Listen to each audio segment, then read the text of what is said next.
हर दंपति चाहता है कि उनके घर में बच्चे की किलकारी गूंजे, वो माता पिता बने, संतान की प्राप्ति हो उन्हें। लेकिन कई बार विवाह के काफी समय बाद भी संतान की प्राप्ति नहीं हो पाती, और कई बार तो सारी की सारी मेडिकल रिपोर्ट जो होती है वो बिल्कुल ठीक होती है। डॉक्टर्स भी कहते हैं कि कोई प्रॉब्लम नहीं है, उसके बाद भी संतान की प्राप्ति नहीं होती। तब चिंता ज्यादा बढ़ जाती है कि जब कोई भी फिजिकल प्रॉब्लम नहीं है तो फिर संतान क्यों नहीं हो रही। दोस्तों, इसका कारण आपकी जन्म कुंडली से रिलेटेड हो सकता है।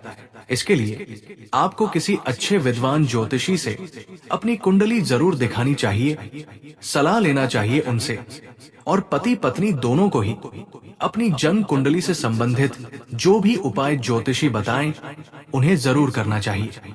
लेकिन कई बार कई लोग ऐसे भी होते हैं जिनकी जन्म कुंडली के बारे में उन्हें नहीं पता, वो अपनी जन्मदिन के बारे में नहीं जानते।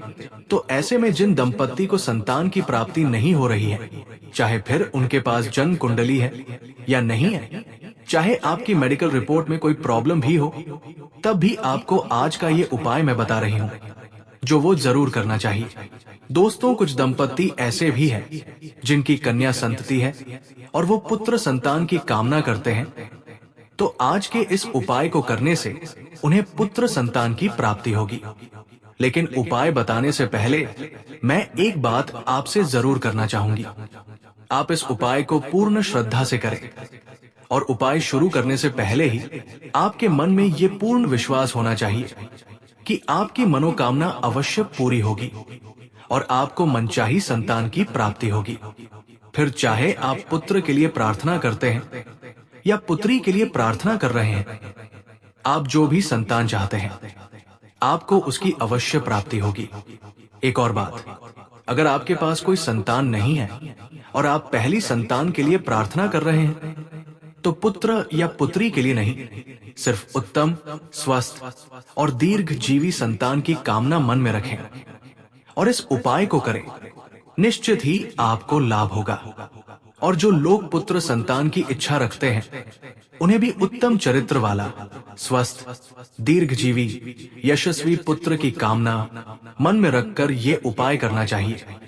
क्योंकि संतान ऐसी होनी चाहिए, चाहे वो फिर पुत्र हो या फिर पुत्री, जो भी संतान हो उससे आपके कुल का, परिवार का यश बढ़े, और आपको इस उपाय से निश्चित ही ऐसी संतान की प्राप्ति होगी जिससे आपके कुल का मान बढ़ेगा। अब आइए जानते हैं कि आपको करना क्या है, किस तरह से ये उपाय करना है। दोस्तों, मैं आपको लेकर आ रही हूँ बड़े दरबार में, महादेव के दरबार में, जहाँ से कभी कोई खाली हाथ नहीं जाता। और ये जो उपाय है इसे तो आप किसी भी सोमवार को कर सकते हैं, लेकिन सावन के महीने में इसे करने से आपको इसका पूर्ण फल मिलता है।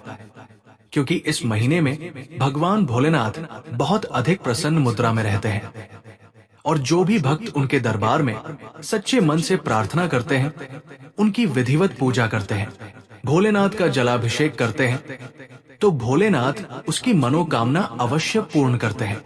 दोस्तों, सावन के महीने में किया गया एक छोटा सा उपाय भी बहुत महत्वपूर्ण होता है, और भगवान भोलेनाथ छोटे से उपाय से भी खुश होकर मनचाहा वरदान दे देते हैं। दोस्तों, आज के इस वीडियो के माध्यम से मैं आपको संतान प्राप्ति के लिए या पुत्र प्राप्ति के लिए कुछ ऐसे उपाय बताऊंगी जिन्हें करके आपकी मनोकामना अवश्य पूरी हो जाएगी। आप कोई सा भी इसमें से उपाय पूरी श्रद्धा के साथ करें, पूरे विश्वास के साथ करें। ये मानकर चले कि आप इतने बड़े दरबार में आए हैं, इसके बाद कोई दूसरा दरबार नहीं है, महादेव का दरबार। वो देवों के देव महादेव है, तो सबसे बड़ा दरबार महादेव का होता है। वो चाहे तो ब्रह्मा के लिखे को टाल सकते हैं, चाहे वो कुंडली से रिलेटेड प्रॉब्लम हो, चाहे आपकी फिजिकल आपको कोई प्रॉब्लम हो जो डॉक्टर्स बता रहे हैं, या फिर किसी भी तरह की कोई परेशानी हो। अगर आप भोले बाबा के दरबार में पहुंच गए तो वहां आपकी झोली खाली नहीं रहेगी। इस बात का पूर्ण विश्वास आपके मन में होना चाहिए। इस विश्वास के साथ आप इस उपाय को करें, भोलेनाथ की पूजा करें, आपकी मनोकामना अवश्य पूरी होगी। दोस्तों, संतान या पुत्र प्राप्ति के लिए प्रतिदिन शिवलिंग की विधिवत पूजा करें और उन्हें बांस के पत्ते से अभिषेक करें। बांस के पत्ते का अभिषेक आप कई तरीके से कर सकते हैं, जैसे कि आप गाय का कच्चा दूध लें और उसमें बांस के पत्ते को पीस कर मिला दें और शिवलिंग का अभिषेक करें, विधिवत पूजन करें। दूसरा तरीका है कि आप अभिषेक करें कच्चे दूध से, उसके बाद बांस के पत्ते भी अर्पित कर सकते हैं। एक और तरीका है कि आप बांस के पत्ते को पीसकर उसका शिवलिंग बनाएं। शिवलिंग के आकार का उस बांस के पत्ते को पीसकर बनाएं और फिर उसकी पूजा करें। विधिवत उस पर बेलपत्र अर्पित करें और बैठकर वहां ओम नमः शिवाय का जाप करें और प्रार्थना करें पुत्र प्राप्ति के लिए, संतान प्राप्ति के लिए, तो आपकी मनोकामना जो है वो बहुत जल्दी पूर्ण होगी। दूसरा उपाय है 16 सोमवार का व्रत करें। शिवलिंग का विधिवत पूजन करें, उन पर बिल्व पत्र अर्पित करें और कच्चे दूध से अभिषेक करें, तो भगवान भोलेनाथ की कृपा आपको अवश्य प्राप्त होती है। आप उनसे प्रार्थना करें उत्तम संतान की प्राप्ति के लिए, पुत्र प्राप्ति के लिए, तो आपकी मनोकामना अवश्य पूरी होगी। शिवलिंग पर गेहूं के दाने अर्पित करें। सोमवार के दिन शिवलिंग की पूजा करें, उसके बाद गेहूं के दाने से शिवलिंग पर गेहूं के दाने अर्पित करें। इससे मनचाही संतान की प्राप्ति होती है।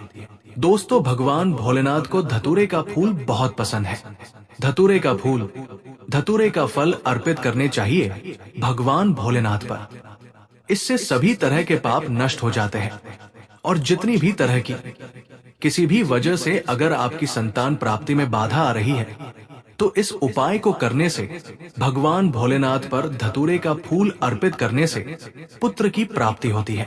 तो भगवान भोलेनाथ की विधिवत पूजा करें और उनका अभिषेक करने के बाद उनके ऊपर धतूरे का फूल अर्पित करें। इससे आपकी मनोकामना अति शीघ्र पूर्ण होगी। दोस्तों, अब जो अगला उपाय मैं आपको बताने जा रही हूँ वो बहुत ही चमत्कारी उपाय है, और अगर आप इस उपाय को पूर्ण श्रद्धा से और मन में भगवान भोलेनाथ पर पूर्ण विश्वास रखकर अगर आप इस उपाय को करते हैं, तो निश्चित ही और बहुत शीघ्र आपको संतान की प्राप्ति होगी। मनचाही संतान की प्राप्ति होगी, पुत्र की प्राप्ति होगी। इसके लिए आपको किसी भी सोमवार को, और खासकर सावन महीने में, क्योंकि ये समय सबसे शुभ समय है इस उपाय को करने के लिए या किसी भी उपाय को करने के लिए, क्योंकि इस समय जो है भगवान भोलेनाथ एकदम प्रसन्न मुद्रा में होते हैं। जो मांगो वो भोलेनाथ इस समय में आपको दे देंगे। बस आपकी आस्था सच्ची होनी चाहिए, आपकी श्रद्धा उन पर अटूट होनी चाहिए। तो जो सावन में आप किसी भी सोमवार के दिन सूर्योदय से पहले उठ जाएं और नहा धोकर स्वच्छ वस्त्र धारण करें। आपके वस्त्र जो है वो काले, नीले या भूरे रंग के नहीं होने चाहिए, क्योंकि ये जो रंग होते हैं वो नकारात्मकता का प्रतीक होते हैं। तो ऐसे कपड़े पहनकर पूजा नहीं करनी चाहिए।